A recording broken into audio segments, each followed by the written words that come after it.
Back-to-back losses for the Gatemen for the first time since the first week in July, and a 7-1 defeat to the Whitecaps has Wareham still clinging to that first-place spot in the West Division. Welcome to the Gatemen postgame show alongside Cory Miller. I'm Josh Richardson.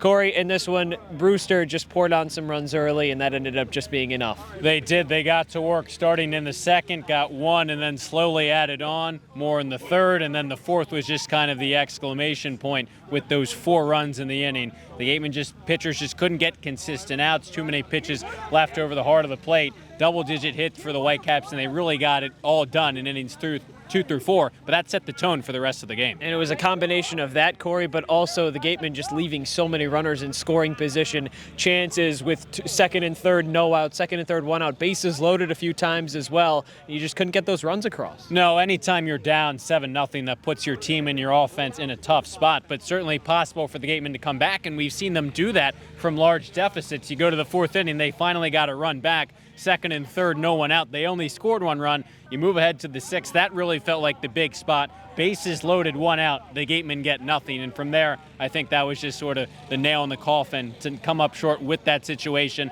All the momentum went to Brewster, and a tough loss to come up empty with some of those missed opportunities. Yeah, a tough break for the Gatemen, but now a chance to recover. A matchup at Katuitt tomorrow. But before that, Cory, we've got 3 games left in the regular season. It's National Intern Day. Did you know that coming into today? I sure did. Yeah, well, you know what? I think that we've had a fun time here. We've done a great job, and I think that our sideline reporter, Rayna Maggelet, has also done a great job. Our producers as well. Just a big shout out to the entire Wareham intern crew, but a big shout out to Joe McLaughlin, and he's with our Rayna Maggelet. Rayna Maggelet, and I'm joined alongside beat writer intern for the Gatemen, Joe McLaughlin. Today's intern day, so I figured today I would pull aside a second-year returner with the Gatemen. So, Joe, last summer you started off as one position, and you ended out with another, and you're with that position again. Talk to us about your journey last year with the Gatemen. Well, it's a long story, but I'll keep it short. So it started out, I shadowed the broadcast for our team last year, and at first I wanted to be a broadcaster in the Cape League, and then our social media producer guy, Andrew Duffy, said they were in need of a camera guy, and the light bulb clicked in my head, and I said, I can do that, and because I did it before in college, and then I ended up doing that, and then they needed a beat writer since Amanda Foster, who was our beat writer before, she went to the Colts, so they needed someone to fill in, so I did, and that's how I started writing articles.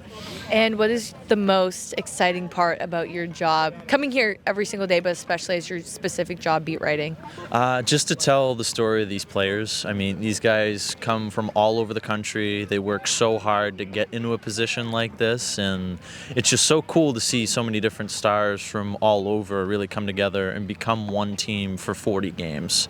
And to see how they adjust to that and adjust from metal bats to wooden bats, things like that, and just kind of hearing more about who they are as people and seeing that, I think, is really cool. You're a Massachusetts native, and the Cape Cod League has a lot of roots tied to the state. What to you is so special about the Cape Cod Baseball League? I think our coach Ryan Smythe said it best. It's baseball at its purest. There's an old-fashioned feel to it. There's, you get to go in, food's cheap, you can go in for free, take your beach chair with you, and just see like a really good baseball game. And it's something that, a lot of us in Massachusetts are grateful to have grown up with, because everyone around the country has heard of it, and it's awesome. Following with that, you've covered a lot of different teams, a lot of different schools throughout your years beat writing. What stands out about covering this team specifically, or really the Gatemen as a whole, as this is your second year doing it?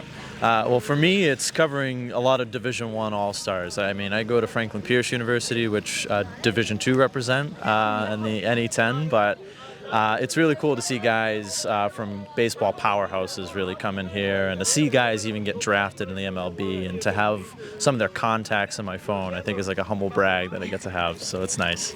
To kind of wrap up this segment real quick, what has been your favorite memory you've made with the 2025 Gatemen interns?